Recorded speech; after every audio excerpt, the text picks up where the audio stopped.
Budget और बाजार इस खास सीरीज में हमारे साथ कार्यक्रम में शामिल हो रहे हैं Ikigai asset manager holdings private limited के फाउंडर और सीईओ पंकज टिब्रेवाल साहब, जो कि पिछले 20 सालों से ज़्यादा लंबा गहरा अनुभव फंड मैनेजमेंट का रखते हैं।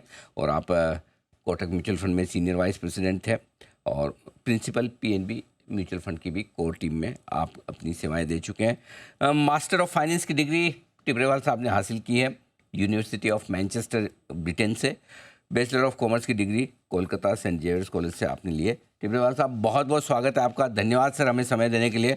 वैसे तो बजट के बाद बाजार सेटल हो चुके हैं काफ़ी कुछ, लेकिन फिर भी क्या कहें, बजट का असर कुछ बचा है कि खत्म हो गया सर?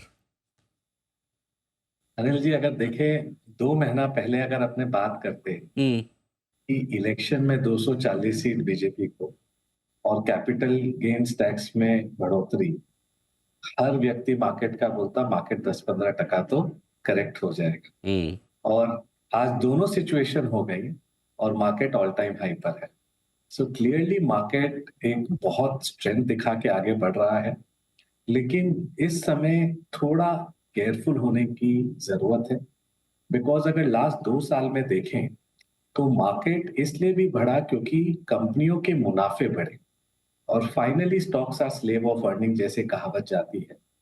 अगर मैं इस तिमाही को देखूं तो करीबन 30 निफ्टी कंपनियों ने अपने नतीजे डिक्लेयर कर दिए और उनकी प्रॉफिट ग्रोथ एग्रीगेट बेसिस पर फ्लैट है, मार्जिनल ½ ग्रोथ है नेट प्रॉफिट में। और अगर मैं एनएसई 500 कंपनियों के यूनिवर्स को लेता हूं, उसमें 174 कंपनियों ने अपने नतीजे डिक्लेयर कर दिए हैं और अर्निंग्स ग्रोथ खाली 6% है इस तिमाही में अभी तक। और अगर इसको मैं 2 भागों में और डिवाइड करूं, एक बैंकिंग और फाइनेंशियल सर्विसेज कंपनियां जहां 56 कंपनियों ने डिक्लेयर की है, उनके नतीजे में 28% की बढ़ावत है। लेकिन 118 कंपनियां जो नॉन बीएफएसआई है, जो लार्जली मिड स्मॉल और बाकी इंडस्ट्रियल सेक्टर्स में है, उनकी मुनाफे में गिरावट है 8% से। सो कहीं ना कहीं थोड़ा अपने को सतर्क रहना होगा, बिकॉज लास्ट 2 साल में हमने जो अर्निंग्स ग्रोथ देखा वो प्रोबेबली इस साल रिपीट नहीं हो और एन एग्रीगेट बेसिस 10-12% की earnings growth is more likely rather than looking forward. और ये इसलिए भी है क्योंकि आपकी जो मार्जिन्स थी लास्ट ईयर आपको उसका बेनिफिट मिला। इस साल वो मार्जिन आपके बेस में है और उसके कारण आपको बेनिफिट नहीं मिलेगा और वॉल्यूम ग्रोथ जो हर कंपनियों में थोड़ा स्लैगिश है। तो देख के थोड़ा मतलब ये स्टॉक पिकर्स मार्केट होने वाला है। हर स्टॉक आने वाले समय नेक्स्ट 12 महीने में ना पार्टिसिपेट करे बिकॉज अर्निंग सपोर्ट ना रहे। तो थोड़ा सा यहाँ से आपको स्टॉक स्पेसिफिक होकर सावधान रहना होगा। हर जगह तेजी नहीं होगी, ये राय आपके लिए आती हुई पंकज जी की तरफ से। आपने रिजल्ट्स की बात की, लेकिन रिजल्ट के साथ साथ और जो आपने 2 इवेंट कहा कि भाई बजट भी आ गया, इतना अच्छा नहीं था, इलेक्शन के रिजल्ट भी उतने अच्छे नहीं थे, फिर भी ख़राब होता नहीं मार्केट। ताकत पैसे की बहुत है, रिटेल की स्पेशली। भारत में म्यूचुअल फंड्स के पास भी बहुत पैसे हैं, रिटेल भी लगा रहा है। तो सर ये फ्लोज कब तक बाजार को संभाले रखेंगे, ये ज़रा समझाइए। और क्या ये मजबूत फ्लो एफआईज की अगर कोई बिकवाली आए तो मुकाबला करने में सक्षम है? डेफिनेटली अनिल जी, अगर आप 5 साल पहले देखें और आज के मार्केट को देखें तो एफआईज के लेने बेचने से मार्केट में अब फर्क नहीं पड़ रहा है। हमने म्यूचुअल फंड के एसआईपी बुक को 21-22 हजार करोड़ होते हुए देखा, जो 5-6 हजार करोड़ होता था, और ये साल का करीबन 2.5 लाख करोड़ रुपया आपको दे रहा है। उसके ऊपर अगर हम देखें तो इंश्योरेंस, पेंशन फंड्स, म्यूचुअल ये पीएमएसएस, एआईएफ सब मिला के 3.5 से 4 लाख करोड़ की हमारी एम्बिशन डोमेस्टिक बन गई है। और उसके बाद भी हम 6% 7% house hold penetration of equities में। तो ये जो फ्लो है ये काफी बड़ा स्ट्रॉन्ग फ्लो है जो मार्केट को स्ट्रेंथ दिए हुए है। एंड ये हमें काउंटर अटैक अप कर रहा है जो एफआईज है। और एफआईज का शेयर हमारे मार्केट में ऑल टाइम लो पर 16.5-17% के शेयर होल्डिंग पर आ गया है। तो क्लियरली हम डोमेस्टिक निवेशक एक बहुत बड़े स्ट्रेंथ के साथ आए हैं और यही मार्केट को जब भी कोई गिरावट होती है उसे सपोर्ट किए हुए है। ये मार्केट तभी सेंटिमेंटली खराब होगा जब कोई एक्सटर्नल इवेंट ऐसी बड़ी चीज होगी जहां पर निवेशकों का हिम्मत टूटेगा। अगर वो नहीं हो तो मार्केट में रेगुलर आपका फ्लो आता जाएगा और ये फॉरेन इन्वेस्टर्स को काउंटर कर रहा है। तो ये बहुत बड़ा चेंज हुआ है। ये आपने भी नहीं देखा, मैंने भी नहीं देखा, किसी भी मार्केट पार्टिसिपेंट ने नहीं देखा। तो वैल्यूएशन में हर चीज महंगा लग रहा है, बट पावर की मनी का पावर इतना तेज है कि वो मार्केट को घटने नहीं दे रहा। तो ये मतलब ये सबके लिए एक चिंता का विषय है कि ये कहीं बबल नहीं बन जाए। आज वो बबल सिचुएशन में नहीं है एक्सेप्ट फ्यू पॉकेट्स। एक दो पॉकेट के बारे में बात करता हूँ कि रेलवेज प्लस डिफेंस आज 18 लाख करोड़ का मार्केट कैप हो गया है। अगर यही 2019 में हम देखते हैं तो 1,20,000 करोड़ का मार्केट कैप था। मतलब 2019 से 2024 में ये 67% सीएजीआर से इनका मार्केट कैप बढ़ा, लेकिन इनकी प्रॉफिट करीबन 21% सीएजीआर से ही बढ़ी। तो पी एक्सपेंशन काफी बड़ा हुआ है। इस मतलब आज के मार्केट में आपको क्या नहीं करना है ये क्लियर होना चाहिए, नहीं तो गलतियां होने की संभावना बहुत ज्यादा है।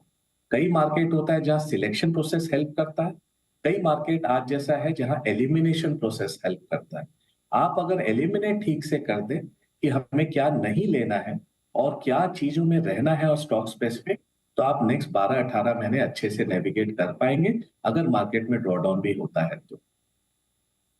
इंटरेस्टिंग चीज़ है। पहले तो ये फोकस करें कि क्या नहीं लेना है, कहाँ सावधान रहना है, वो बहुत ज़रूरी है। अच्छा, एक चीज़ और, क्योंकि हमारे मार्केट अच्छी मजबूती में है, लेकिन सामने ऐसा नहीं कि हम ही मजबूत है, ग्लोबल मार्केट्स भी अच्छे ही कर रहे हैं, हाईस पे हाई अमेरिका भी बना रहा है।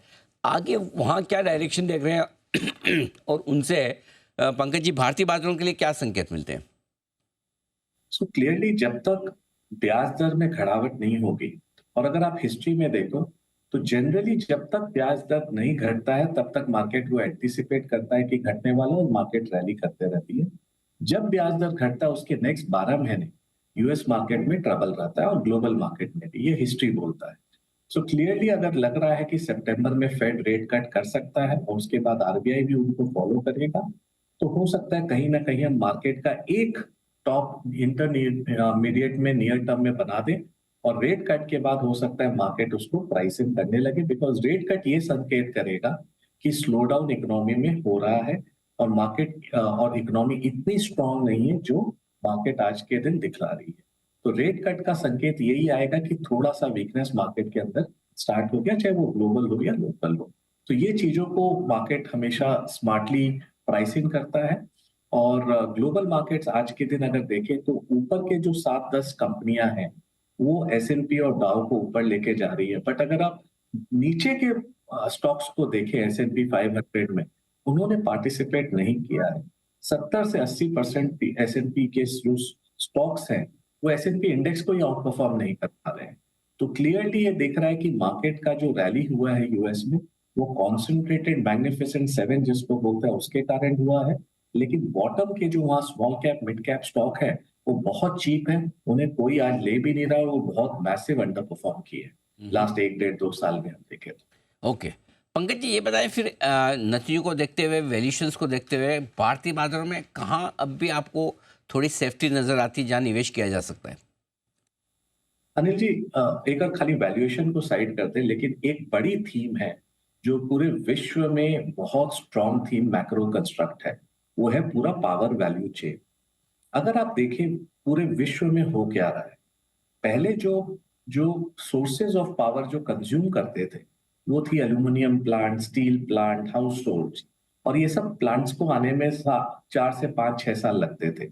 अब जो कंज्यूमर है इंक्रीमेंटल, वो है बिटकॉइन, ईवीज, डेटा सेंटर, और इनकी कैपेसिटी 8-10 महीने में आ जाती है, जिनके कारण आप जो पावर सप्लाई है उसको बेटर प्लानिंग नहीं कर पा रहे।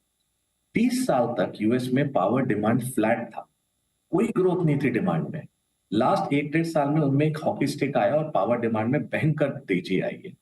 तो खाली इंडिया नहीं बट ग्लोबली थर्मल कैपेसिटीज आपने बैठाया नहीं, न्यूक्लियर कैपेसिटी में ज्यादा काम हुआ नहीं, और सामने डिमांड अब आना चालू हो गया है। तो आप सोलर और विंड से उतना ही कर पाते हैं बिकॉज उनकी पीएलएफ कम होती है। और सबसे बड़ा चैलेंज ये हो रहा है कि आप सप्लाई ले भी आओ विंड और पावर की, लेकिन ट्रांसमिशन कैसे करो, बिकॉज ट्रांसमिशन कैपेसिटी तो ओवरनाइट आपकी ग्रिड नहीं लग सकती है। और इंडिया में देखो सबसे इंटरेस्टिंग चीज, पूरे दिन आपका पावर कॉस्ट 2 रुपया रहता है 5 बजे तक शाम को। और नॉर्थ इंडिया में अगर आप देखो तो यही पावर कॉस्ट 2 रुपया के अलावा 4.5-5 रुपया। क्यों? क्योंकि आप ग्रिड से ट्रांसमिशन ही नहीं कर पा रहे हो। साउथ में हो सकता है आपके पास सरप्लस हो, वेस्ट में हो सकता है आपके पास सरप्लस हो, लेकिन नॉर्थ में आप नहीं कर पा रहे हो। तो हमें लगता है ये जो पूरा पावर वैल्यू चेन है, ये नेक्स्ट 5-10 साल के हिसाब से अगर आप देखो बोथ ग्लोबल और लोकल, तो ये एक बड़ा थीम है जो करना चाहिए। लेकिन ओनली चैलेंज इस सारे स्टॉक्स की पी वैल्यूएशन स्काई मतलब ऑफ द रेडार है। 80-100 के पी के पर ये सब ट्रेड कर रहे हैं। तो कहीं भी ये सब में कूल ऑफ हो तो ये स्ट्रक्चरल थीम की तरह आप देख सकते हैं, बिकॉज पावर डिमांड आने वाले समय में ट्रांसमिशन और पूरा value chain should do well. तो एक ये इंपॉर्टेंट थीम है। सेकंड है कंज्यूमर ड्यूरेबल्स, जहां हम देख रहे हैं कि मार्जिन रिवर्जन स्टार्ट हो गया है। समर काफी स्ट्रांग था और जो ग्राउंड से हमें फीडबैक आ रही है कि कंजम्पशन में थोड़ी बढ़ोतरी होनी स्टार्ट हुई है, वॉल्यूम ग्रोथ इंप्रूव होना स्टार्ट हुआ है। और इस सेक्टर को देखें तो इनकी जो पूरी प्रॉफिट पूल है सारे प्लेयर्स की, कॉम्पिटिटिव इंटेंसिटी के कारण 10 साल के लोएस्ट लेवल ऑफ मार्जिन पर है। यहां से मार्जिन इंप्रूव होना स्टार्ट हो गया है, कंपेटिशन इंटेंसिटी थोड़ी कम हुई है और इसके कारण हमें लगता है कि कंज्यूमर ड्यूरेबल भी एक लॉन्ग रनवे ऑफ ग्रोथ वाला सेक्टर है। थर्ड, फार्मास्यूटिकल, ये काफी स्ट्रांग लग रहा है बोथ डोमेस्टिक और अगर हम यूएस सेंट्रिक फार्मा कंपनीज को देखें, और नतीजे भी जो आए हैं इस तिमाही के काफी स्ट्रांग रहे हैं। फोर्थ, प्राइवेट सेक्टर फाइनेंशियल्स, आज के उनके फ्रेंचाइज वैल्यू को देखो तो वैल्यूएशन काफी रीजनेबल हो गया है। और अगर 3-5 साल की आप व्यू लें तो private sector banks, insurance companies, brokerages, wealth management companies, ये पूरा बकेट काफी स्ट्रांग दिख रहा है। और last but not the least, auto ancillaries.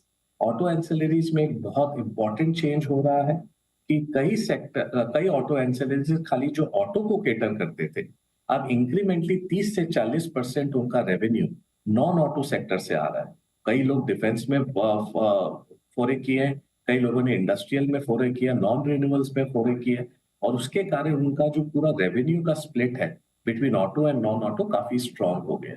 तो हमें लगता है आने वाले समय में ऑटो ये सारे सेक्टर्स में स्टॉक स्पेसिफिक अप्रोच रहना चाहिए और उन मैनेजमेंट के साथ रहना चाहिए जो टाइम टेस्टेड है, उन कंपनियों के साथ रहना चाहिए जो बैलेंस शीट और कैश फ्लो को ध्यान रख के ग्रो कर रहे हैं। मैं वापस आपके व्यूअर्स और सबको ये बोलना चाहूंगा, कॉशन करना चाहूंगा कि इस मार्केट में गलतियां होने की संभावना बहुत ज्यादा है।